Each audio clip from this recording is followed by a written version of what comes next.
और बताइए कैसे हैं? गुड इवनिंग सभी लोगों को, बहुत गुड इवनिंग। कैसे हैं आप लोग? कैसे हैं आप लोग? आप लोगों की आज रेस्पॉन्स सीट भी आई है। नमस्कार नमस्कार नमस्कार, गुड इवनिंग। तो जरा मुझे बता दीजिए रेस्पॉन्स सीट आपकी कैसी रही, बताइए जरा फटाफट से, जरा कमेंट कर लीजिए कैसी रही रेस्पॉन्स सीट। बताइए, बताओ भाई क्या हुआ तुम्हारे साथ, बताओ। ठीक ठाक रही? 150 सब ठीक है? अच्छा, 180, 38, 88, 136, 39, 28, 37, अरे भाई 54, 30, एक्सपेक्टेशन वर्सेस रियलिटी हो गई। 113, 120, 41, 144, 58। कैसा लग रहा है तुम्हें? कैसा लग रहा है अभी? कैसा लग रहा है अभी? तो दूसरा वाला रास्ता अपनाएंगे कि पहले हम चाहते। अब देखो यहां से ना दो टाइप की जनता डिवाइड होगी। एक वो जिनके अच्छे नंबर आ रहे होंगे ऑब्वियसली, है ना, तो वो एडवांस की तरफ अपनी डायरेक्शन ले जाना चाहते हैं। और एक वो होंगे जो दूसरा वाला रास्ता अपनाएंगे कि पहले हम अप्रैल अटेम्प्ट पे फोकस करें, है ना, और साथ ही साथ अप्रैल अटेम्प्ट के साथ ही साथ आपको एडवांस का भी पढ़ते जाना पड़ेगा और डबल मेहनत करनी पड़ेगी कि भैया अप्रैल अटेम्प्ट की टेंशन भी है ना, तो वो भी करना है, एडवांस भी करना है। और अभी आपके पास देखा जाए तो 4 तारीख है, सफिशिएंट टाइम है दोबारा से फिर से अपने आप को उठाने का और दोबारा से एक बार फिर से मेहनत करने का। लेकिन अब की बार जो मेहनत होगी वो टी इज इक्वल टू 0 थोड़ी है आपका।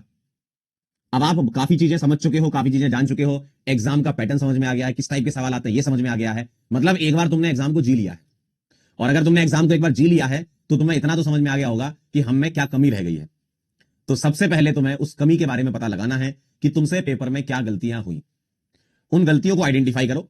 हर एक से अलग अलग टाइप की गलती हुई होगी।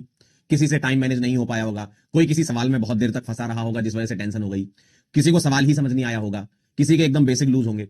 तो अलग अलग टाइप की आपकी मिस्टेक्स होंगी। तो सबसे पहला काम आपको क्या करना है कि अपनी एक कॉपी में आज ही क्या करिएगा, देखो आप रेस्पॉन्स शीट आ गई, अब तो क्लियर हो गया ना, इसलिए तो हम प्रकट हो गए आपके सामने कि अब दूध का दूध और पानी का पानी हो चुका है।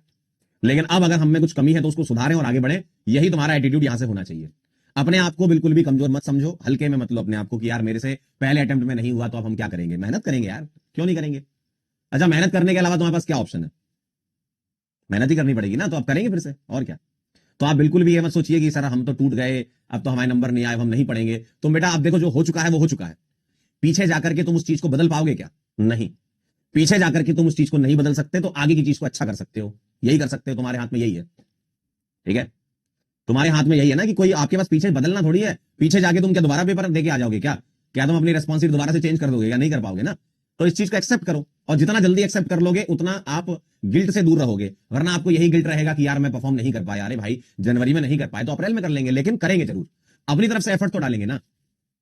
अगर तुम एफर्ट ही नहीं डालोगे तो तुम्हें कैसे रिजल्ट मिलेगा? और अब की बार तुम्हें अपना इनपुट चेंज करना पड़ेगा, क्योंकि पिछली बार वाले इनपुट डाल करके तुम्हारा आउटपुट नहीं आ पाया। काफी बच्चों का आया भी लेकिन तुम्हारा नहीं आ पाया। तो अब अपना इनपुट चेंज करो तो आउटपुट आपका चेंज होगा। अपने आप को बैक करिए, थोड़ा सा अपने आप में हिम्मत दिखाइए कि हम दोबारा से रीस्टार्ट करेंगे। तो ये तुम्हारा एक तरीके से रीबर्थ है, आप ये समझ लो, है ना। तो दोबारा से स्टार्ट करो। सारी चीजें आप पढ़ चुके हो, कोई नया चीज तो पढ़ना है नहीं, रिवीजन करना है बस आपको। रिवीजन करना है, क्वेश्चन की प्रैक्टिस करनी है।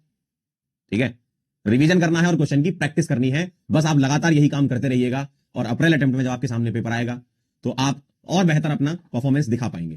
ठीक है, ठीक है जी। और बताओ, बताइए भाई। और कोई आपके मन में कोई सवाल हो जो पूछना चाहते हो? स्लाइड में मैंने शायद ऑन कर दिया है, कोई सवाल आपके दिमाग में हो तो पूछिए, फिर उसके बाद अपन डिस्कस कर लेते